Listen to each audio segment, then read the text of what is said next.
Summer வந்துச்சு, நல்லா தண்ணி குடிங்க தண்ணி குடிங்க.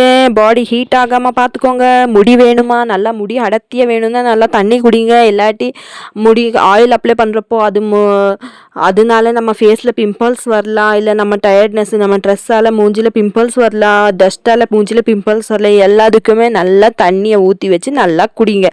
என்னடா சொல்கிறாங்க இவங்க, ஒரு ஹேர் ஆயில் பற்றி சொன்னாங்க, ஒரு ஹேர் சீரம் பற்றி சொன்னாங்க. ஆனால் அது ஒன்றுமே வசனமே புரியலையேடா. என்னடா சொல்லிட்டு போனீங்க நீங்கள்? எங்களுக்கு எதுவுமே புரியல. அது எப்படி ப்ரிப்பேர் பண்ணணும், அதை எப்படி அப்ளை பண்ணணும், அது அப்ளை பண்ணதுக்கப்புறமா குளிக்கணுமா வேண்டாமா, எதுவுமே எங்களுக்கு தெரியலேன்னு தான் யோசிச்சுட்டு இருக்கீங்க. அதுக்கு எல்லாம் ஒரு வீடியோ இன்றைக்கி கிடச்சிரும். வாங்க.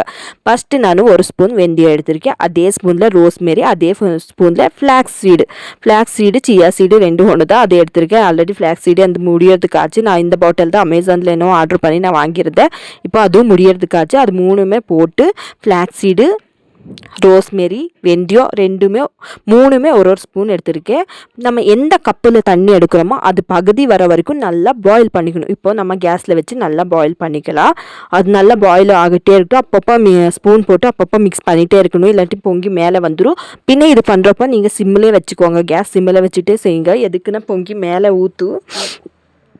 வந்துடும். அதனால அது சிம்மிலே வச்சுட்டு பண்ணுங்கள். அது பாயில் பண்ணுறப்ப அந்த ரோஸ்மெரி ஸ்மெல்லெல்லாம் வீட்டு ஃபுல்லாக ஸ்ப்ரெட் ஆயிரும். வீட்டுக்கே ஒரு மணமாக இருக்கும், சூப்பராக இருக்கும். அது பாயில் ஆனதுக்கப்புறம் ஆஃப் பகுதி எடுத்துகிட்டு அப்புறமா அது நல்லா கூலிங்காக விடணும். அதான் நல்லா பாயிலட் ஆகி நல்லா கொதித்து வந்ததுக்கப்புறம் நல்லா கூலிங்காக விடுங்க. சூட்டே எடுத்து நம்ம தலைக்கு ஸ்ப்ரே பண்ணிக்காதீங்க. நல்லா கூல் ஆகட்டும். நல்லா ஆறுனதுக்கப்புறமா நம்ம அந்த ஸ்ப்ரே பாட்டிலில் போட்டு அப்புறமா நம்ம தலைக்கு ஸ்ப்ரே பண்ணோன்னா நல்லா ரிசல்ட் கிடைக்கும், சூப்பரான ரிசல்ட் கிடைக்கும். அது இப்போ ரெடி ஆயிடுச்சு. இப்போ அதை எடுத்து நம்ம இந்த மாதிரி ஒரு இதில் வடிகட்டிக்கலாம். நல்லா வடிகட்டிட்டு நல்லா ஆற வச்சுட்டு அப்புறமா தான் ஸ்ப்ரே பாட்டிலுக்கு மாற்றிக்கணும். நல்லா பகுதி வந்துடுச்சு பாருங்கள். இவ்வளோ வந்துருக்கு எனக்கு தண்ணி. இவ்வளோ வரைக்கும் நான் கொதிக்க வச்சுருக்கேன்.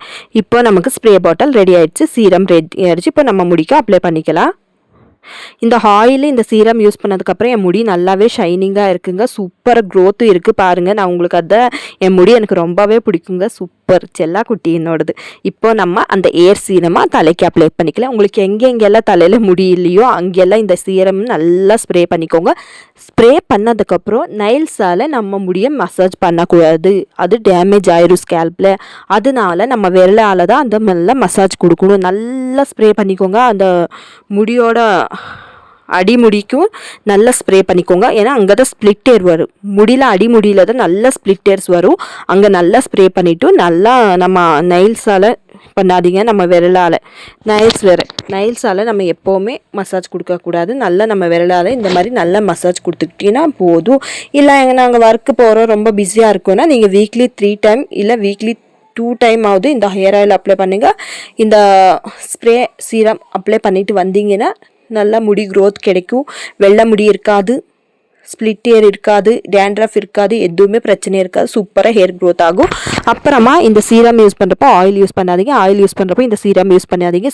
ஆயில் போட்டு நல்லா ஹேர் வாஷ் பண்ணதுக்கப்புறம் நல்லா முடியை காய வச்சுட்டு அப்புறமா இந்த ஏர் சீரம் யூஸ் பண்ணுங்க. ஏர் சீரம் யூஸ் பண்ண நெக்ஸ்ட் டே வந்து ஆயில் யூஸ் பண்ணிங்கன்னா நல்லா ரிசல்ட் கிடைக்கும். வீக்லி 3 டைமாவது யூஸ் பண்ணுங்கள். வீக்லி 3 டைம் யூஸ் பண்ணிங்கன்னா நல்ல ஒரு பெஸ்ட் ரிசல்ட்டே கிடைக்கும். இல்லை எங்களால் முடியாதுன்னா 2 டைமாவது அட்லீஸ்ட் யூஸ் பண்ணிட்டு வந்தீங்கன்னா செம்ம ரிசல்ட் கிடைக்கும். மிஸ் பண்ணாதீங்க. இந்த ஹேர் ஆயிலும் மிஸ் பண்ணாதீங்க, இந்த சீரமும் மிஸ் பண்ணாதீங்க. இந்த ஹேர் ஆயில் ப்ரிப்ரேஷன் வீடியோ போட்டிருக்கேன் ஆல்ரெடி. உங்களுக்கு தெரியலன்னா போய் பாருங்கள். இல்லை எங்களால் ப்ரிப்பேர் பண்ணிக்க முடியலன்னா கமெண்ட் பண்ணுங்கள். நான் ஆர்டர் பண்ணுறது எப்படின்னு நான் சொல்லித்தரேன். ஆனால் மிச்சம் மீதி இருக்கு இல்லையா, அது பாயில் பண்ணதை அதை எடுத்து ஒரு டப்பில் போட்டு வச்சுக்கோங்க. நெக்ஸ்ட்டு நாங்கள் உங்களுக்கு ஷாம்பா யூஸ் பண்ணிக்கலாம். எடுத்து வச்சுட்டிங்கன்னா 2-3 டைம் நம்ம அதை பாயில் பண்ணி அந்த தண்ணியில் ஷாம்பு மிக்ஸ் பண்ணி நம்ம தலைக்கு அப்ளை பண்ணிட்டு வந்தோன்னா செம்ம ரிசல்ட் கிடைக்கும். நீங்கள் ஒரு தடவை ட்ரை பண்ணிங்கன்னா சூப்பராக இருக்கும். அப்ளை பண்ணிகிட்டே வாங்க. பின்ன யாருக்காவது இந்த ஹேர் ஆயில் வேணும்னு எனக்கு கமெண்ட் பாக்ஸில் சொல்லுங்கள். நான் உங்களுக்கு எப்படி ஆர்டர் பண்ணுறது, எப்படி வாங்குறதுன்னு நான் சொல்லித்தரேன். இந்த விஷயம் பிடிச்சிருந்தா எல்லாருக்கும் ஷேர் பண்ணுங்கள், லைக் பண்ணுங்கள். தேங்க்யூ.